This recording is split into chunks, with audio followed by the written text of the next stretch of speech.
श्रद्धामयी मातृशक्तिवत पुरुषों, गीता के इस 17वें अध्याय में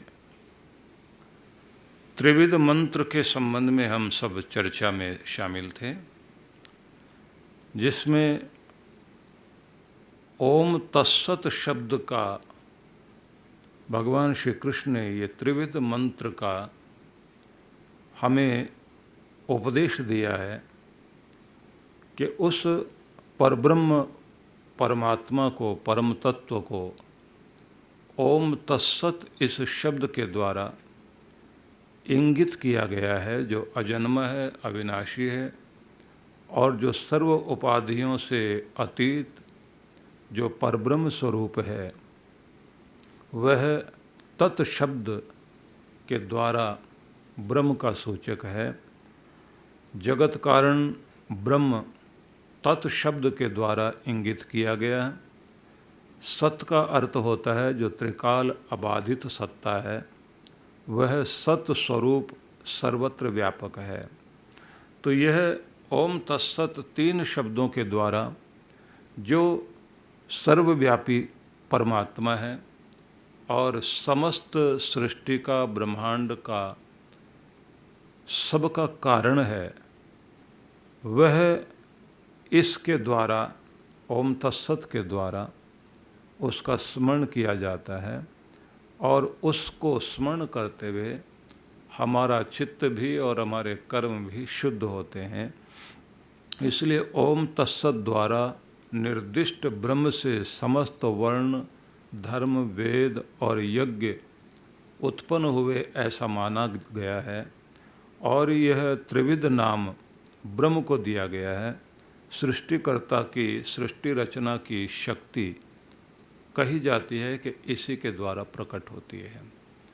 दूसरे शब्दों में कहा जाए तो ओंकार ही ओम तत्सत है और प्रत्येक याज्ञिक क्रिया में, अनुष्ठान में, वैदिक कर्म कांड में जो भी व्यक्ति के द्वारा न्यून या अधिक विधि हो जाती है, क्योंकि विधि में दोष कम होने से भी होता है और ज़्यादा बढ़ा चढ़ाकर विधि कर दी गई तो वो भी अपने आप में एक दोषपूर्ण स्थिति कही जाती है।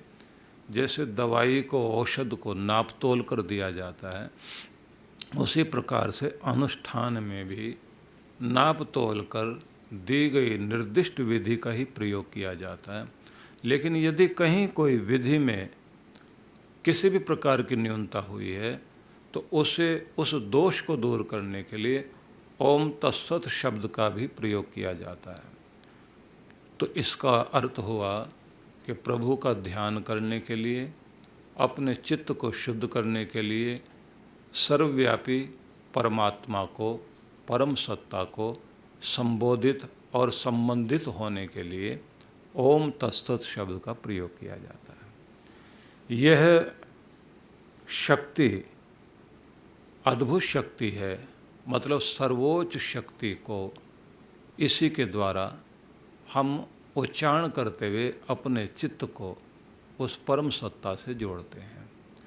तो यह हमने जाना था। अब इससे अगले श्लोक में बताया गया है, तस्मादोमित्युदाहृत्य यज्ञदान तपः क्रिया प्रवर्तन्ते विधानोक्ता सततम ब्रह्मवादिनम। तो अर्थ है कि इसलिए शास्त्र विहित यज्ञ, दान और तप आदि जो क्रियाएं हैं वो ब्रह्मवादियों के द्वारा ओम के उच्चारण के साथ ही प्रारंभ होती हैं। और यह हमने पहले जान लिया कि सभी विधियों को करने के बाद भी ओम तत्सत का प्रयोग किया जाता है। जितने भी सात्विक जिज्ञासु साधक हैं उन सबको ब्रह्मवादी कहा जाता है। ब्रह्मवादी उन्हें भी कहा जाता है जो ब्रह्म यज्ञ को या याज्ञिक क्रियाओं को करने के लिए पवित्र मंत्रों का उच्चारण करने वाले लोग हैं, उनको भी ब्रह्मवादी कहा जाता है। तो ब्रह्मवादी सभी क्रियाएं परमात्मा के स्मरण के साथ प्रारंभ करते हैं। तो एक एक शब्द को भी हम थोड़ा देख लें श्लोक के। तो यहाँ कहा तस्मात् ओम इति उदाहृत्य, तस्मात् इसलिए, ओम इति ओम इस प्रकार से, उदाहृत्य उच्चारण करके, यज्ञ दान तप क्रिया, यज्ञ दान और तप आदि जो क्रियाएं हैं उन सबको जो विधान के द्वारा शास्त्र विधि के अनुसार है, विधानोक्ता सततम ब्रह्मवादिनम प्रवर्तन्ते, तो सभी विधियों का प्रारंभ ब्रह्मवादी लोग नित्य निरंतर इसी के द्वारा करते हैं। तो ये ध्यान रख लीजिए कि प्रणव को, ओंकार को आप ओम तत्सत इतने शब्द के द्वारा उसी के प्रति हम संकेत करते हैं, क्योंकि इसमें थोड़ा विस्तार है। ओम भी है, तत् भी है, सत भी है। तो यहाँ हम तत् को समझ रहे हैं पहले। तो ओम को हमने पहले समझा, इसके बाद अब तत् को समझ रहे हैं कि वह तत् भी क्या है। तो कहा गया है कि तत्व वह शक्ति है जिसके द्वारा आप परमात्मा से जुड़ते हैं, उसके साथ में हम समर्पित होते हैं। तो यहाँ महत्वपूर्ण शब्द है कि जब आप किसी भी प्रकार से कोई बड़ा कार्य करना चाहते हैं, मतलब पहाड़ों पर चढ़ने के लिए आपको हिम्मत चाहिए, जानकारी चाहिए, लेकिन सबसे ज़रूरी होता है कि वहाँ एक दंड या एक डंडे का सहारा लेकर के लोग पर्वत आदि ऊंची जगहों पर चढ़ने के लिए जाते हैं, वो सहारा बन जाता है। तो आपकी समस्त साधनाओं में डंडे की तरह से एक सहारा बनने वाली शक्ति का नाम ये ओम तत् है, और अगर पूरा कहें तो ओम तत् सत है। जिस तरह से नदियों को पार करने के लिए आपको नौका का सहारा लेना पड़ता है, इसी प्रकार से इस ओंकार का, ओम तत्सत का सहारा लेकर के ही आप जो है मंगल कार्यों को प्रारंभ करते हैं, और इसी के द्वारा भव सागर से पार होने के लिए इसका सहारा लेते हैं। तो ईश्वर को समर्पित करके सभी कार्यों को किया जाना चाहिए, ऐसे भाव के लिए आप ओम तत्सत शब्द का प्रयोग करते हैं। और ये भी ध्यान रख लें कि यहाँ पर एक शब्द का प्रयोग साथ में किया गया, जो अर्थ को पढ़ने के साथ साथ ये शब्द ज़्यादातर लोग भूल जाते हैं, लेकिन यही सबसे ज़्यादा महत्वपूर्ण है। वह शब्द है सततम, जिसका अर्थ होता है निरंतरता। सतत शब्द का शब्द जो है कि निरंतरता ही ब्रह्म भाव को बनाती है, और उसी के कारण जो है तद्भाव बनता है, भगवान का भाव बनता है, हम उससे जुड़ पाते हैं। इसलिए तद्भाव ब्रह्म ही सब कुछ है, इसको दर्शाता है। तो सार ये कहता है कि हमें ओंकार का सहारा ले कर के ही अपना चाहे दान करें, यज्ञ करें, तप करें, जितनी भी क्रियाएं होती हैं उन सब के शुभारंभ के लिए इस ओम तत्सत का प्रयोग करना चाहिए। क्यों करना चाहिए? क्योंकि इससे श्रेष्ठता और शुद्धता, दिव्यता प्राप्त होती है, और शुद्ध भाव से प्रणव का ओंकार जब हम सस्वर ढंग से करते हैं, तब यह आपके लिए एक सहारा बन जाता है परमात्मा से जुड़ने के लिए। इसलिए सभी मंत्रों में ओम तत्सत कहें या ओम कहें, ओंकार को, ओम को लगा करके ही मंत्रों का उच्चारण होता है। यहाँ एक शब्द और ध्यान देने योग्य है कि ओंकार को प्रणव शब्द से भी संबोधित किया गया है, जो प्र का मतलब हुआ प्रकृष्ट, उत्कृष्ट, सर्वोत्कृष्ट।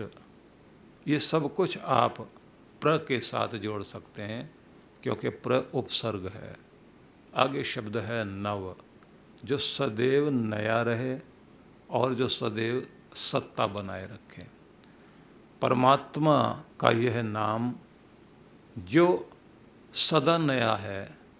हर चीज़ संसार की पुरानी पड़ती है, लेकिन जो कभी पुराना नहीं पड़ता, हर पल हर क्षण नया ही है, वह है प्रणव, मतलब ओंकार।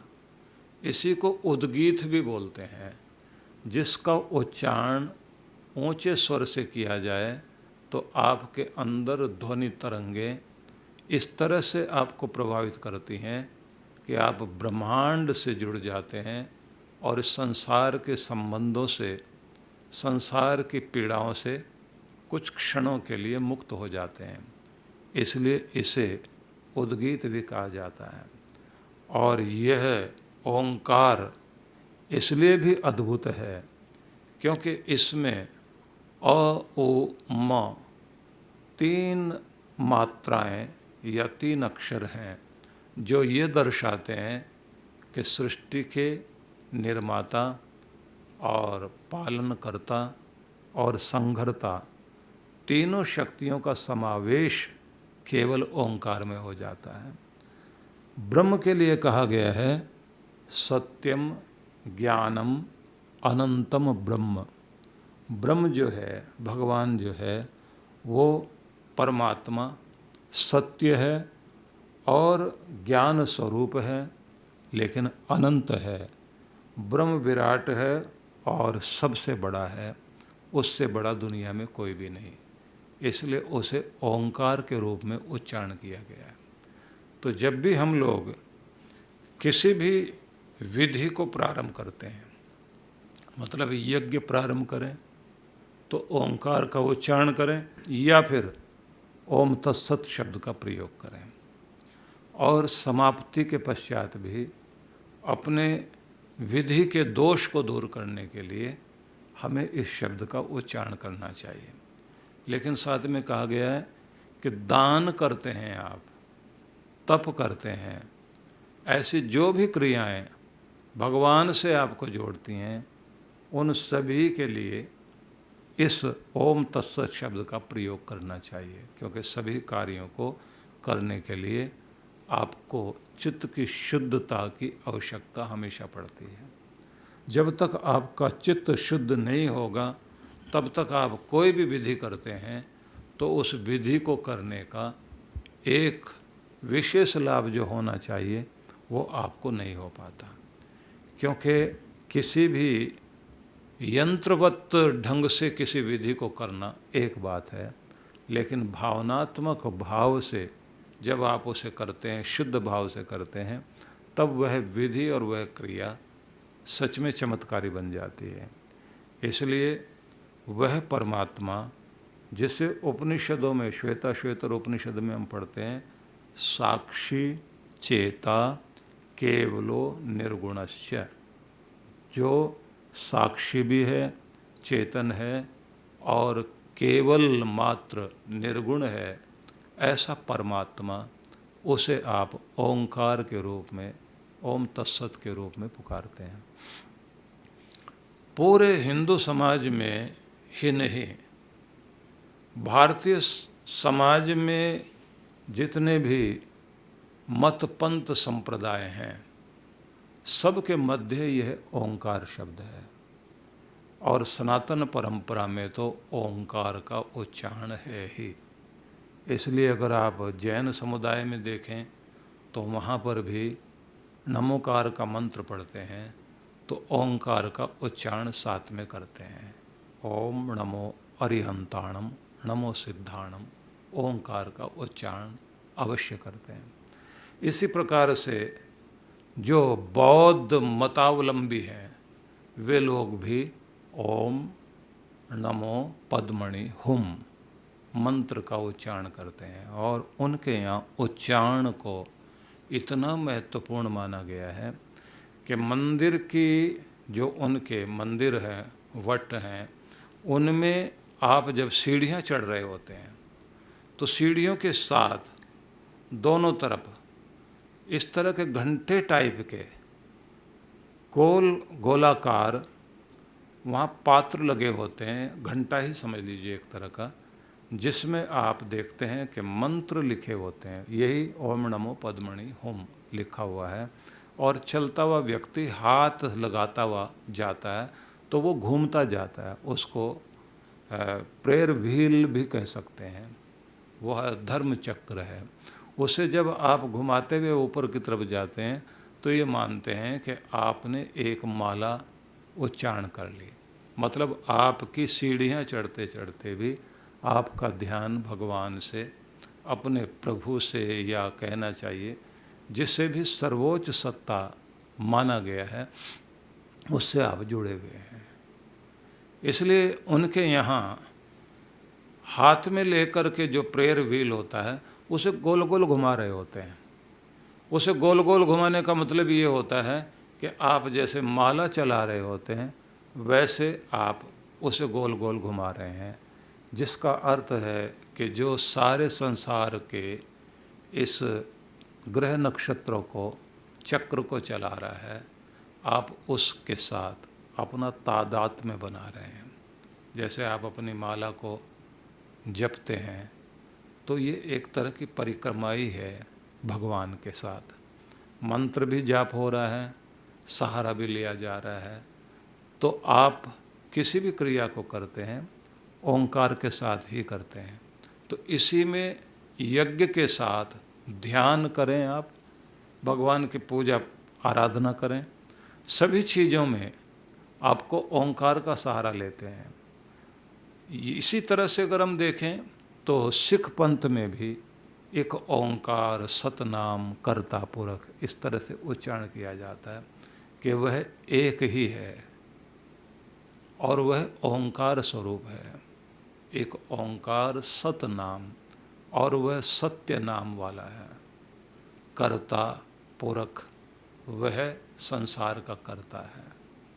इस तरह से महिमा जपजी साहब में गाई गई है, जिसका में महत्वपूर्ण हो जाता है कि एक ओंकार को वहाँ भी महत्व दिया गया है। तो इससे हम इस बात को अवश्य समझ लें कि ओंकार के साथ ही आपकी समस्त क्रियाएं प्रारंभ होती हैं।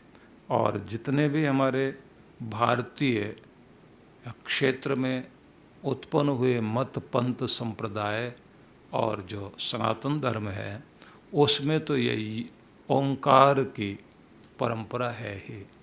इसलिए किसी भी तरह से साधना में प्रभु से जुड़ने के लिए, चित्त को शुद्ध करने के लिए, अपने आप को पवित्र करने के लिए आप केवल मात्र एक ही विधि शुरुआत में करते हैं और वह है ओम तत्सत का उच्चारण। यह हमने समझा और अगले चरण में हम लोग कुछ और बिंदुओं पर भी विचार करें।